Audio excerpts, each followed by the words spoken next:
দেশ ও দেশের বাইরে যে যেখান থেকেই দেখছেন এনটিভি অনলাইনের সকল দর্শক ও শ্রোতাদের শুভেচ্ছা জানাচ্ছি। আমি আকিব সুলতান, অনলাইন করেসপন্ডেন্ট, জাহাঙ্গীরনগর বিশ্ববিদ্যালয়। আজ ১২ই জানুয়ারি ১৯৭২ সালে আজকের এই দিনে স্বাধীনতার পরপরই স্বাধীনতার স্বপ্নকে বাস্তবায়নের লক্ষ্যে সাভারে তৈরি করা হয় জাহাঙ্গীরনগর মুসলিম বিশ্ববিদ্যালয়। দীর্ঘ প্রায় ৫ দশকের পরিক্রমায় আজকে তা পুরো বাংলাদেশের মধ্যে একমাত্র আবাসিক বিশ্ববিদ্যালয় হিসেবে জাহাঙ্গীরনগর বিশ্ববিদ্যালয় তার নাম এবং তার সুনাম ধরে রেখেছে।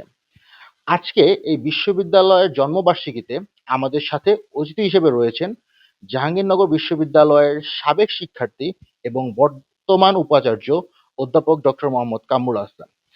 আসসালামু আলাইকুম স্যার, আপনাকে এনটিভি অনলাইনের পক্ষ থেকে শুভেচ্ছা এবং একই সাথে জাহাঙ্গীরনগর বিশ্ববিদ্যালয়ের জন্মবার্ষিকীর শুভেচ্ছা। ধন্যবাদ। ওয়ালাইকুম আসসালাম।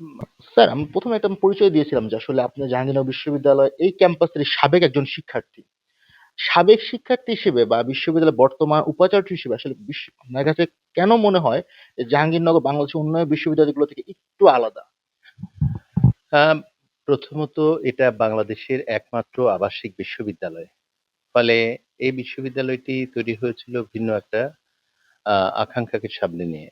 গবেষণার জন্য ঢাকার অদূরে একটা সুন্দর নিরিবিলি জায়গায় এই বিশ্ববিদ্যালয় প্রতিষ্ঠিত হয়েছে। শিক্ষার্থীরা বিশ্ববিদ্যালয়েই থাকবে, আবাসিক ব্যবস্থা থাকবে। সে কারণে এই বিশ্ববিদ্যালয়ের আকাঙ্ক্ষার দিক থেকে অন্যান্য বিশ্ববিদ্যালয় থেকে চরিত্রের বিবেচনায় আলাদা। এবং আমরা দেখেছি ১৫০ জন শিক্ষার্থী নিয়ে জাহাঙ্গীরনগর বিশ্ববিদ্যালয় শুরু হয়েছে ৪টি বিভাগ নিয়ে। সময়ের পরিক্রমায় আমরা এখন ১৫,৫০০ শিক্ষার্থী বিশ্ববিদ্যালয়ে দেখতে পাচ্ছি। যেই গবেষক আছেন তার মধ্যে জাহাঙ্গীরনগর বিশ্ববিদ্যালয়ের ৮ জন শিক্ষক স্থান পেয়েছে।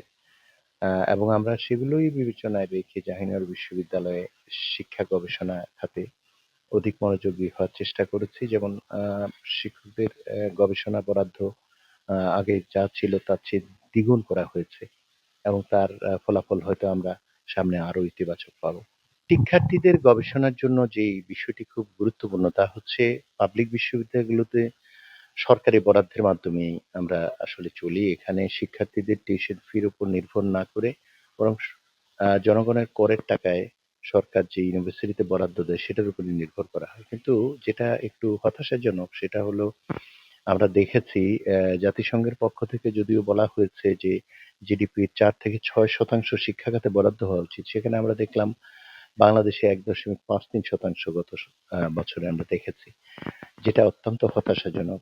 এমনকি আমাদের এখানে বিশ্ববিদ্যালয় থেকে শুরু করে স্কুল পর্যায়ে শিক্ষকদের যেই বেতন, এই কাঠামোটি সেটাও ফ্রাস্ট্রেটিং। অর্থাৎ শিক্ষকতাকে অনাকর্ষণীয় একটি পেশায় রূপান্তরিত করার এক ধরনের কারণ এটাও। যার কারণে আমাদের দেশের শিক্ষার্থীরা যতটা মেধা আছে ঠিক সেই পরিমাণ আসলে তাদের সাফল্য আসে না এবং এই জন্য দায় শিক্ষার্থীদের নয়। এটা হচ্ছে আমাদের আসলে পরিকল্পনা, এটা একটা পলিসি ম্যাটার।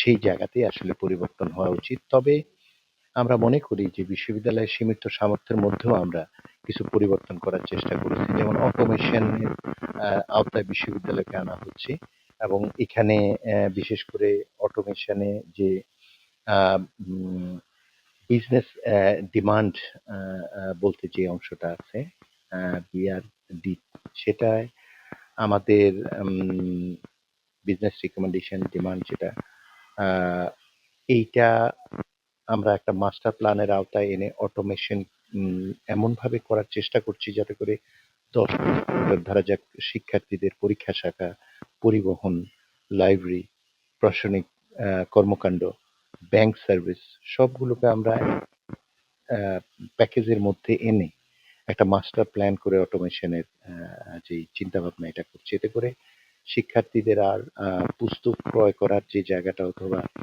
যেই জার্নালগুলো আসলে বিদেশ থেকে অর্থের কারণে সংগ্রহ করতে পারে না শিক্ষার্থীরা, সেই জার্নালগুলো এবং বিশ্ববিদ্যালয়ের সকল গ্রন্থে শিক্ষার্থীদের একটা অ্যাক্সেস থাকবে।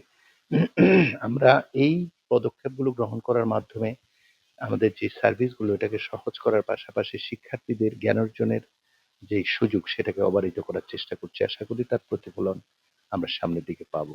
বিশ্ববিদ্যালয়ের শিক্ষার মান এবং শিক্ষার্থী যারা আছে তাদের কর্মসংস্থানের বিষয়গুলো নির্ভর করছে হচ্ছে যুগের চাহিদার সাথে জ্ঞানের যে শাখাগুলো আছে সেগুলোতে শিক্ষাদান করা। সাথে নিয়ে সেটাকে আরেকটু সুযোগ সুবিধা বৃদ্ধি করা এবং কোর্স বাড়ানো যায় কিনা সেই পরিকল্পনা গ্রহণ করেছি। তবে এই সবকিছুর মধ্যে সবচেয়ে গুরুত্বপূর্ণ হচ্ছে উপযুক্ত শিক্ষক নিয়োগ করা। নিয়োগ করা যদি যায় ৪০ বছর সে শিক্ষকের কাছে একটা ভালো সার্ভিস পাওয়া যায়। এবং কিন্তু দলীয় বিবেচনা কিন্তু অন্য বিবেচনায় যদি আমরা শিক্ষক নিয়োগ দিই তাহলে উপাচার্য নিজের সন্তানও একজন অযোগ্য শিক্ষকের কাছে কিন্তু পাঠ গ্রহণ করতে হচ্ছে, যা সন্তানের কাছে সমালোচিত হয় পিতার কর্মকাণ্ড উপাচার্য হিসেবে। সেজন্য আমরা মনে করি যে এই যে চর্চাগুলো ছিল সেগুলো থেকে বেরিয়ে আসা উচিত। জাহাঙ্গীরনগর বিশ্ববিদ্যালয়ে আমরা এমন গ্র্যাজুয়েট তৈরি করতে চাই যারা জ্ঞান অর্জন করার পাশাপাশি নীতি নৈতিকতার চর্চায় উদাহরণ হিসেবে প্রতিষ্ঠিত হবে গোটা সমাজের কাছে।